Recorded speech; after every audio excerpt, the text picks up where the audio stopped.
News, glorious news.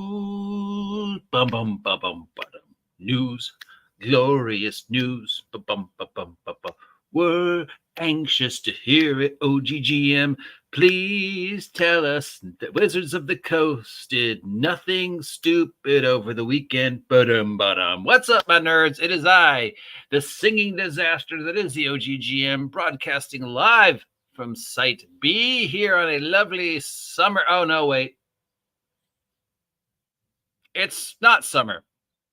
Mind you, I am somehow magically located in the middle of a excessive heat wave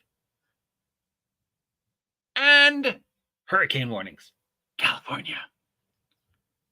Anyways, it's Monday, which means it's time to open up our maps, take out our sextant, tee-hee, and chart our course through the turbulent oceans that is the tabletop role-playing game news and nonsense. And let's start up on a high note before we dive into this weekend's Wizards of the Coast Dumb. The Ennie Awards are up. The nominations are up. We already have the winners for the Judge Spotlight winners, and I actually recognize some names on this list for the first time in a long time. So congratulations to the Ennie Awards Spotlight winners: Joe Blankenship for The Wassailing of Klaus Manor, James Sorrow for Essence 20 Role-Playing System Field Guide for Action and Adventure Crossover Sourcebook Power Ranger G.I. Joe Trent. James, congratulations on your award. The name probably needs to be smaller. Just the Essence 20 Role-Playing System Guide or something like that. Amelia Antman for Obscure Found Footage-Inspired Horror Tabletop Role-Playing Game. The Scrying Dutchman, Victor, for Gods of the Forbidden North, Volume 1. Congratulations, Scrying Dutchman, Victor. And Shauna Ratliff for Chew, the role-playing game, based upon Chew, the comic book. Didn't see that one coming. Gonna skip the small ones and just go to the biggies. Best of Adventures, if you want nominees, obviously these are still open.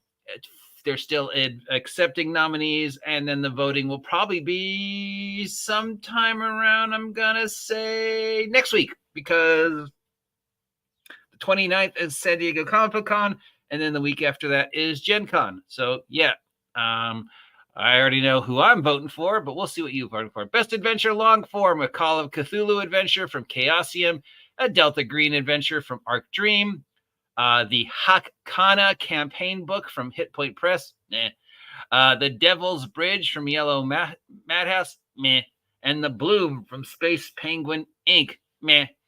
Best Adventure Short Form, Eke the Right from Rowan Rook and Descartes, Losing Face from Pellegrin Press, One Shot Wonders from Roll and Play Press, The Well of All Fear from Call of Cthulhu, and Vineyard the RPG. Is that a role-playing game about making wine? Probably not. Noticeably be missing, nothing from Wizards of the Coast, and nothing for 5e. Moving on to, you don't care about that, you don't care about that. Blah, blah, blah. We'll do those when we get to the actual winners. Best community content, best family game, Break, tabletop role-playing game, just reviewed by GRIMJIM. If I Were a Lich Man by Hit Point Press, Little Game Monsters by Randall Hampton, My Little Pony, yes, by Renegade Game Studios. You know which one I'm working for. Pine Brook Middle School box set from Pinnacle Entertainment. It's been done before. Best free game product. Best game. Oh wait, what's this right here? Oh, best game 2024, Shadowdark by our good friend Kelsey Dion. I bet all you people who were shit posting her are now gonna jump on the We Love Kelsey Dion bandwagon again. Congratulations to our good friend Kelsey. Best game 2024. Even gonna ignore the others because we know which one I'm running for. But Kobolds Ate My Baby, Not the End, Outgunned, Salvage Union. I'm sorry, I can't really vote for any game that uses the word hope punk. Best layout, don't care. Best monster adversary, we'll go, yeah. Best online, Best production value, meh. Best RPG related product, nah. Best rules. Oh wait, what's this? What's this? Is it? Whose name is it? Best Rules 2024, Kelsey Dion from the Shadowdark role-playing game. Wow. Also, Action 12 from Plus D12. Not the End from Mana Project. Pathfinder Player Core, Paizo Incorporated, otherwise known as, hey, we need more money. Screw you, Paizo. So yeah, Shadowdark, I'm going to vote for that. Sorry. Best Setting, Dead Air from World Anvil. Hakna from Hit by Press. Unfortunately, Hakna is going to be now related to that Hack-Thu meme lady thing, which I don't understand. I'll never understand. I don't even want to know what it is. But yeah, anything that has the word HEC in their name in any way, shape, or HAC, unfortunately, yeah, because of that stupid meme and that stupid lady. Pathfinder Lost Owens and The Valley of Flowers. Best Streaming, I'm not nominated, so who cares? Best Supplement, nah. Best Writing, Call of Cthulhu. What? Call of Cthulhu? Cloud Empress, Kobolds Ate My Baby, Kiriko, A Magical Year, and Musketeers versus Cthulhu. Wow, double jeopardy for Call of Cthulhu. Best Writing 2024? Not a single nomination for anything 5e. Oh, suck it, Wizards of the Coast. Suck it long and suck it hard. Product of the Year? Oh, what's this? What's this? 2024 tabletop role-playing game product of the year, Shadowdark, our good friend Kelsey Dion kicking ass. Screw you to all the people who said she'd never amount to anything. And all you people who turned on her and then started saying how wonderful she was and turned on her again. Yeah, best product of the year. Fuck it. Yeah. I know there's people are going to say she didn't deserve it. Yeah.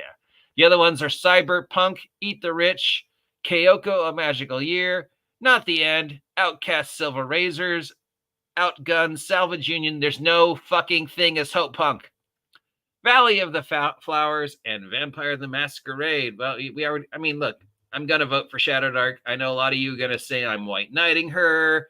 I don't fucking care. I've been a fan of hers for years, and Shadowdark's awesome. It's my second favorite retro clone. So those are all the biggies. We got all the little ones, but we'll do that when the actual voting is up. And then the winners will be announced next month during my birthday. Congratulations, Kelsey. Okay. So we got all the good news out of the way. Now let's take a break before we dive into the Wizards of the Coast Stupid of the Week. If you have something to snack on or drink, go ahead. I'm drinking water out of a bottle because I can. Because that's how I roll.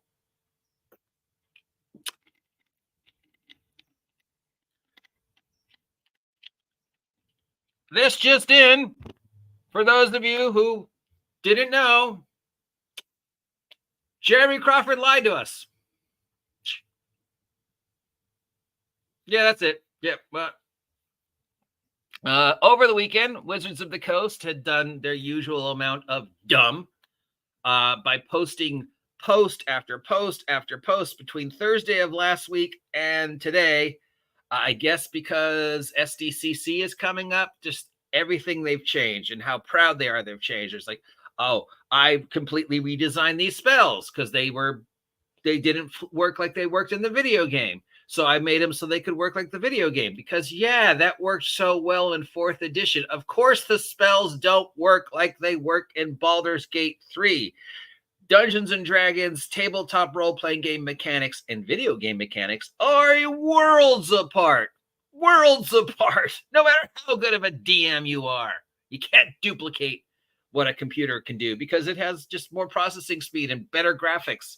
So, of course, the spells don't look or act like the spells in Baldur's Gate, but you went in and changed them all. Also, the monsters have changed them all. Also, this just in, according to Wizards of the Coast, in the upcoming Infinite Staircase, we will have the first appearance of a Djinn.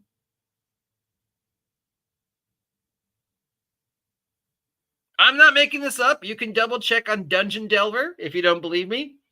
In the posting for the Infinite Staircase, when they're talking about the adventure where you meet the Djinn, they're talking how this is like one of the first times you've ever met this type of Djinn before. Seemingly to forget that the Djinn has not only been in Dungeons and Dragons for 50 for 50 years, but the idea of the djinn has been around in pop culture for hundreds of years, including a certain movie that Disney made that you might have heard of called Aladdin, voiced with the genie voiced by Robin Williams. So, oh yeah, this is the first time. No, this is just a continuing of Wizards of the Coast trying to rewrite history. Stupid. Also, when they said they were gonna go to send product to the physical brick and mortar stores first before it went to online, yeah, that was a lie. Because look at how many of the brick and mortar stores got Vecna. Ooh, wait, hardly any. And now in regards to Player's Handbook, DM's Guide, and the 2025 Monster Manual, yeah, sorry, brick and mortar stores, you're not getting it first. Digital Online is getting it first. Then the people who pre-order through the D&D Beyond store will get it second. Then Target, Amazon, then you.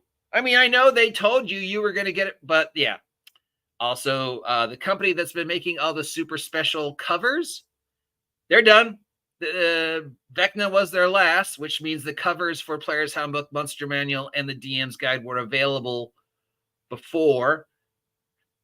And then they had the cover for Vecna, but in the chronology of when they sent the art to Wizards of the Coast, Vecna was the last. The super special alternate covers for Vecna are the last, which means Wizards of the Coast had the super special alternate covers for Player's Handbook, Monster Manual, and DM's Guide for at least 2 months, if not longer. But then let's face it, the Player's Handbook was done a long time ago. So yeah. Now, if you are interested in purchasing the digital products on the D&D Beyond, you can pre-purchase them, at which point you will receive a whole bunch of special shit, because Wizards of the Coast, Hasbro, is adopting the DLC philosophy of video games. If you buy it, you will get DLC. Dungeons and Dragons DLC. Something else that they said they weren't going to do. What? Jeremy Crawford lies? Oh my God, no. What next? Now, guys, you got to remember, Jeremy Crawford doesn't lie. He just rewrites history, okay? He has the memory of a goldfish. So if it's not right in front of him when he's talking to you, it doesn't exist. So technically, in his mind, he's not lying. He's just rewriting history, much like with the djinn. History is not a solid construct, and the offices of Hasbro Wizards of the Coast, it's a nebulous idea. It's like, well, yeah, we know the book says it happened, but I mean, were you there? Were you there when that Washington guy crossed the Delaware? No. So how do you know it actually happened? You don't. Just some book says it happened. I mean, yeah, whatever. I'm going to rewrite it because I'm Jeremy Crawford, and I can. I'm the head architect of Dungeons and Dragons. God, it must suck to be Chris Perkins. It must suck so much.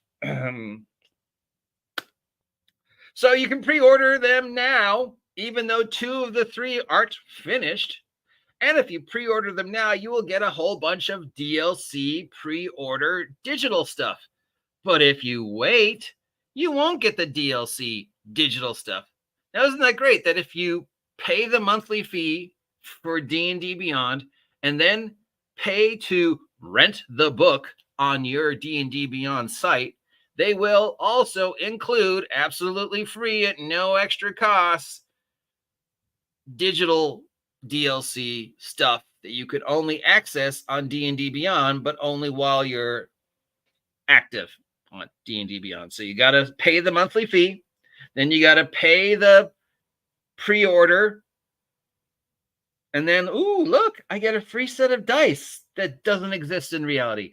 Oh, look, I get some free artwork that doesn't exist in reality. Oh, look, I get a free map that I can't hang up anywhere because it doesn't exist in reality. And my favorite, as I've already mentioned, my favorite is, of course, the digital toys. If you pre-order the Player's Handbook, you get a digital gold dragon figure that you will be able to use when and if the D&D Beyond online virtual tabletop goes into production and actually is able to be accessed. So once that's accessible, you will be able to use your toy only there. So yeah, so if you want that gold dragon figure, you got to pay your monthly fee. You got to pay the pre-order fee. And then, oh, look, I get this toy that I can't use until maybe the VTT comes out. But then I'll also have to pay for the VTT. And then maybe I'll be able to use the toy based upon how glitchy it is. And the same goes for the Monster Manual and the Dungeon Master's Guide. You will have wonderful, cool digital toys and wonderful, cool digital dice and wonderful, cool, amazing extra digital artwork and digital product and digital this and digital that, which is wonderful. If you also made that stuff available as PDFs, so I don't have to be on D&D Beyond to access it, and I don't have to, worry about like printing it out. Or I don't know. Why don't you just, instead of that, if you pre-order now at no additional cost, will include, plus shipping, a fucking t-shirt, stickers, a dice bag, something that actually shows people in the tangible real world, I bought this. I supported 2024 D&D. But no, you get digital shit. You'll also get the physical book when and if it ever ships. But you won't get those special covers anymore. No, we got to find somebody new to do them. But don't worry, because it's all part of Wizards Hasbro's plan to take D&D into the digital world and eliminate the physical. And I will toss this out there because we'll cycle back to it. Then in practice, that's not a bad idea, because that is the way most products are going to evolve in the future.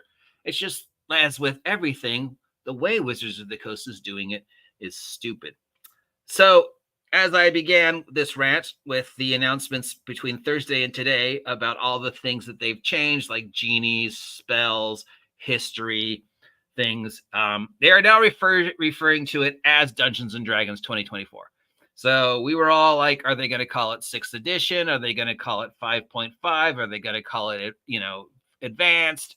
I liked, Dungeons and Dragons Forever, new D&D, Dungeons and Dragons Next, Dungeons and Dragons Evolved. As of last week, the official name is now Dungeons and Dragons 2024. So I'm sorry for anybody who still thinks that this game is going to be 100% compatible with 2014 D&D, and it is not a new edition. It's a new edition. When you're telling us things like you are changing the basic mechanics of spells and monsters and other things, including the races and the classes, so that they are different, then it's not backwards compatible, because I have to convert my character to the new rules or make a character under the new rules and just put and then, if I've been playing for the past couple of years and I've got a character I really like, which happened in 3 to 3.5, and now we're all converting, I had to change my character. And then it was like, okay, yeah, this is a brand new character. He's completely different because I had to change him. And so, yeah, it's a new edition. 3.5 was a new edition. This is even more a new edition because unlike 3.5, where there were only some very subtle changes, this is drastic changes, boys and girls. Drastic changes. So it is a brand new edition. Now, how does Wizards of the Coast justify telling us one thing and then turning out and finding out that they lied to us? Well, again, they're rewriting history. They are 1984ing us. They're hoping that their target audience doesn't have the attention span to remember as far back as the beginning of the month. Now, somebody mentioned in some string I was on was like, well, you guys complain and all that shit, but let's face it, Hasbro is a company, and a company's job is to make money, and they're going to make the changes that they think will make them the most money. And I would add, it's not like they're not doing things they said they were going to do. because everything they've done is something they said they were going to do, going as far back as 2020. What? OGGM, you've been warning us about this since 2020 and nobody's giving you any credit for it? Yeah, no, instead people take credit for stuff I said as if it was theirs. I mean, as recently as last week, some motherfucker quoted me back to me and I'm like, dude, I told you that 2 years ago. I love that. It's my favorite part, when people quote me back to me. So this isn't a surprise. It shouldn't be a surprise. There's nobody out there at this point in time who would still be surprised that Wizards of the Coast is lying to you and what Wizards of the Coast is doing to Dungeons & Dragons, the tabletop role-playing game. This has been something they've been doing slowly since 2015, something that they told you they were going to do in 2020, and something they've repeatedly said they were going to do every year, twice a year since 2020. So none of this should just be a surprise to you. And as for well, they're doing what they think they need to do to make money. Again, there's nothing wrong with that. And of course, they're lying to you. Show me one corporation that doesn't lie to you. Now, there's nothing wrong with what Hasbro is doing in regards to Dungeons and Dragons. This is all pretty basic business. It's just the way they're doing it. Nobody has problems with what they're doing. And the problems with the way they're doing it. The way they're doing is so insulting, so backwards, so self-destructive, so makes no fucking logic. Let's take, for an example, the artwork, because that's still a thing. And of course, the number one of the artwork that we're all pissed about is the Mexican-American orcs. And everybody's giving a shit by being upset about the Mexican-American orcs. Look, nobody is upset that there are now Hispanic Americans orcs. In fact, I think most of us think the idea of Deadlands, Weird West, cowboy orcs is awesome. You know, they're going to show up in my Weird West game, that's for sure. And portraying orcs as the invading conquistadors who came into California, the missionaries, well, that seems to make them evil, right? And that would fit orcs as being, you know, invading invasive species. No. The problem was, Wizard is, of course, you know, that for the past couple of years, Wizards has been trying to push the false narrative that orcs are evil and orcs are a racial trope, which they're not. And that has been disproven dozens of times by people far smarter than me who have things like PhDs and stuff like that. So, yeah. But they want, you know, it's like orcs represent slavery. Orcs represent colonization. Orcs represent the destruction of native cultures. Orcs represent orcs are a racial stereotype for people from other parts of the world, be it Mongolians or black people or Asian people or Hispanic, whatever. Orcs were evil, and they were Wizards of the D&D being racist and stuff like that. And of course, cultural appropriation. So colonization, cultural appropriation, and racism. So they wanted to change orcs so they didn't appear like this anymore, because people were saying that, oh, I see an orc and I see myself. It's like, nobody ever said that, but okay. That's the lie you want to tell to push your false agenda. Fine. You're a corporation, you lie. You're going to change orcs so they don't represent any of that anymore. So, of all the things you could have chosen to be the representation of the new orcs who will not in any way, shape, or form represent colonization, appropriation of cultures, or racism, you choose California rancheros, Hispanic missionaries. That seems pretty racist and cultural appropriation to me. And as for colonization, what the fuck do you think the missionaries and the conquistadors and the rancheros did when they came to California? And they committed genocide up and down the coastline as they established the missions from San Diego all the way up to Sacramento. You know how many Chumash Indians are still around where I live? Here in Ventura? No. And that picture, I could walk over to the Ventura mission, San Buenaventura, And I bet you I would find a piece of art that looks pretty much like the piece of art we saw for orcs. So that's why everybody got upset, because you replaced something that didn't exist with something that is. I mean, oh, we don't want orcs to represent colonization anymore, so we're going to choose colonizers. What do you think the missionaries did when they came up into California from Mexico? They colonized. So that's it. That's why people are upset. What Wizards is doing on paper, that makes perfect sense. That makes perfect sense. Even everything that they're changing to D&D makes perfect sense. We don't want 2024 D&D to be connected to anything previously. All right? We want our dragons to be original, unique dragons to us, so we can 100% monetize that intellectual property and have them appear in our video games the way we want them to look. Makes perfect sense from a business point of view. 100% control of the IP. If it doesn't look like anything else on the market, you can do whatever you want with it and monetize it in any way you want and brand it any way you want, because it's 100% yours, like the Beholder, like what they've done with the Beholder. So that's not wrong. That's perfectly makes sense. It's the way they're doing it. Again, the news is not that they're changing the game. Okay. The news is, why? Why are you changing it this way? This is dumb. You don't tell us, oh, well, these never existed before. Oh, this is the first time they encounter a genie. No, it's not.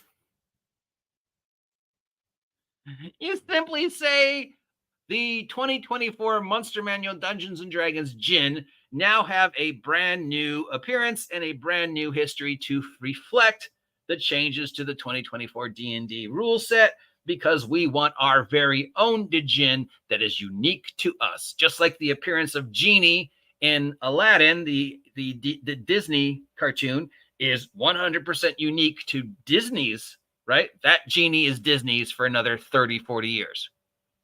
But I could make a Genie in my game as long as it looks different and has a different, different origin.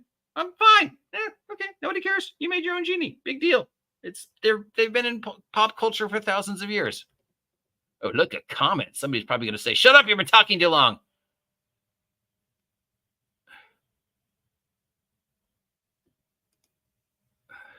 Nobody gets it. No, I don't. Yeah, I mean, why that? When we want to represent our people who, 2024 audience. How many people in your 2024 audience are Hispanic missionaries from California? You very specifically chose a very specific look. And that place that you picture on the art, that's Vasquez Rocks. So obviously whoever painted that really loves Southern California. Yay, me. Anyways, I've wasted enough time about this. Guys, I mean, congratulations to Victor for his nomination for winning the 2024 Judge's Choice Award. And congratulations to Shadowdark for being nominated for 4 awards, including Best Game of the Year and Best Product of the Year. And congratulations once again, 5th edition Wizards of the Coast, for not getting nominated by anything. You may say that the Ennies don't matter anymore, and they really haven't since like 2018 to 2019. Because, let's face it, they made Alice is Missing and Mork Borg tabletop role-playing games of the years, and we can see how well both of those did. But it looks like they're finally getting their senses back, because Shadowdark. And congratulations to Victor for his thingy, and all the other people who get nominated. And of course, me, because I was nominated for a Diana Jones Award. I don't know if you know that. I didn't get into the final 5, but I was nominated. Yeah, were you? I don't think so. Yeah. So yeah, that's 30 minutes. That's it for today. If you appreciate this nonsense, let me know. If you don't appreciate this nonsense, let me know. Guys, it's the 8th day of July. We've only got a couple days left. Please help me hit 2,000 subs by August 4th, Gen Con. I don't think I'm going to make it, but it'd be great if I did. Till next time, you know what to do. Like, share, subscribe, get off my land, stay safe. Yo, check. Yeah.